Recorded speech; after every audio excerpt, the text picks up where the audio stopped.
Hey, what's up guys, Swapnil here, and today I'm back with a new video.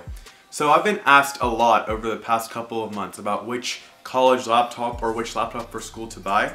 And being a college going student myself and having tried many different laptops over the years, I thought I could bring you guys my 2017 Laptop Championship Awards. So this is going to be a new type of video on the channel. Basically we're going to cover the 5 most important categories that I think come into mind when you're buying your college laptop.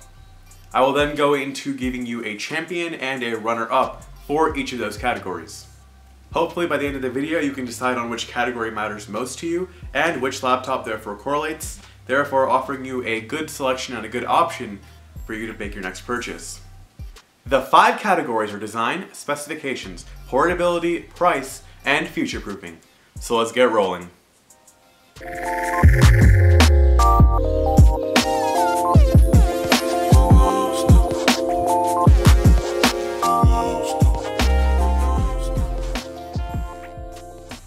Alright, the first category is design. Now some of you, it's going to make a big difference the way your laptop looks, the way it actually handles the hand, and how you think everything is laid out.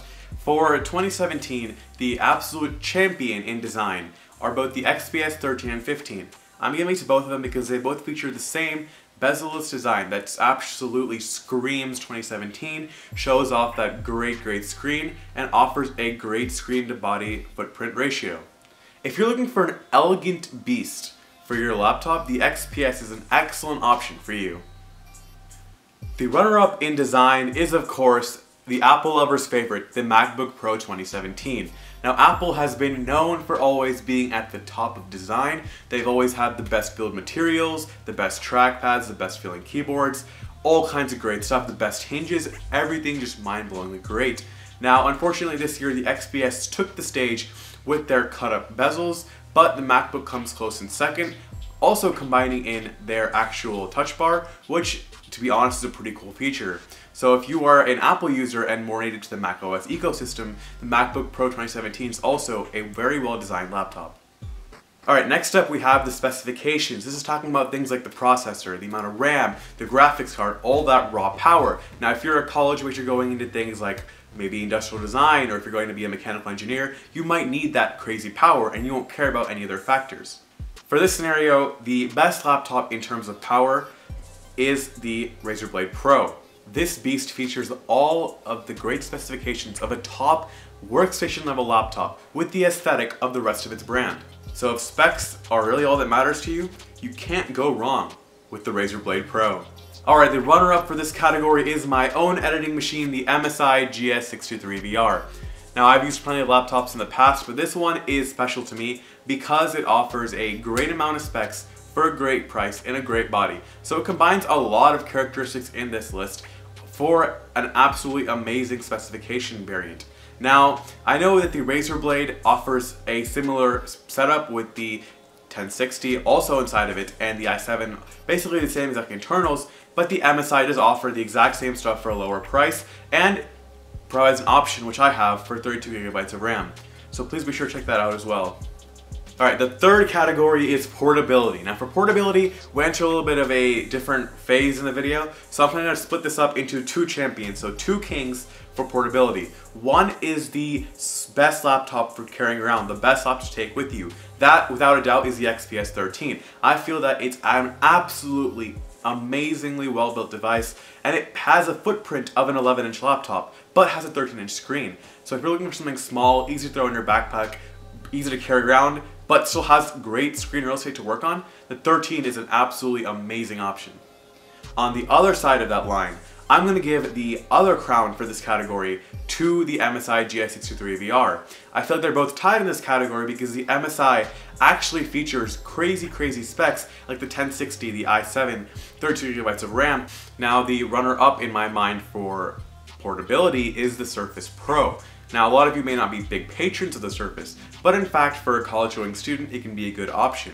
The Surface features a thin build, it has a cool type cover for typing on, and honestly feels like another notebook in your backpack. It's not too heavy, it doesn't have a lot of stuff inside of it, so it's great to carry around. But both those internals and externals may end up hindering you from doing more extensive work.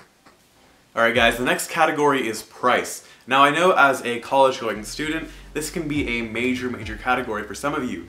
College costs a lot, and it probably seems like a good idea to pick up a cheaper laptop. So for those of you out there who are looking for the most bang for your buck, you don't care what it looks like, you don't really care about how big the bezels are, you just want the most power for the least amount of money, I've got the two for you. Now the champion in this category is the Lenovo Legion Y520.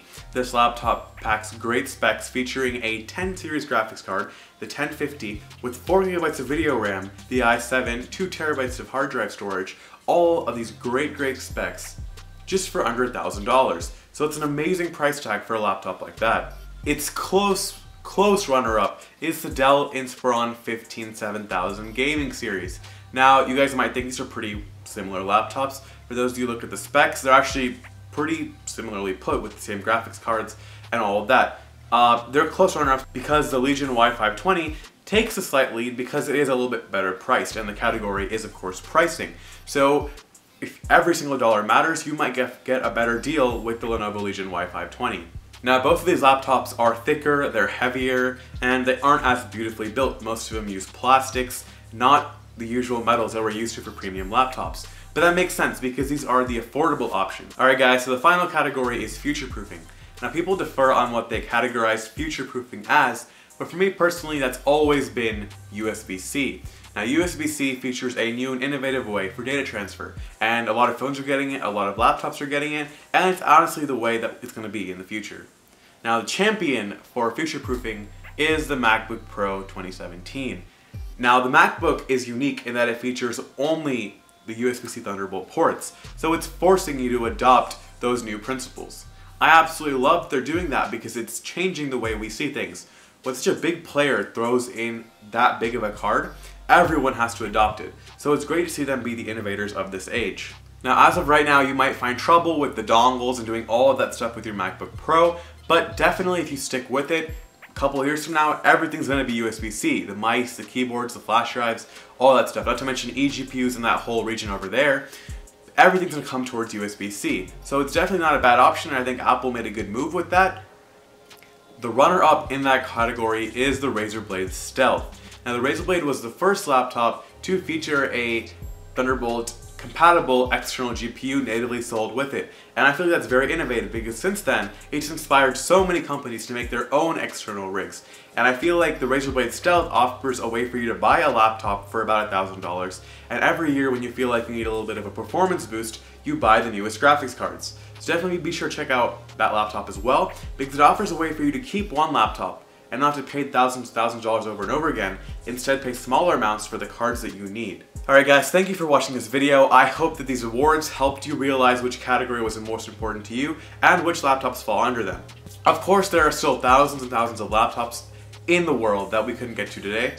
These were just laptops that I've used personally, that I've tested, and that I've found fit best in these categories. If you guys have more opinions or more laptops that I should compare for my next championship awards, feel free to leave them in the comments below, and I'll add them to the list for next time. If you guys have any questions about what laptop you should buy, also feel free to leave me a question down below. As always, be sure to follow SLADe on social media to stay updated on latest tech. I'll see you guys next time.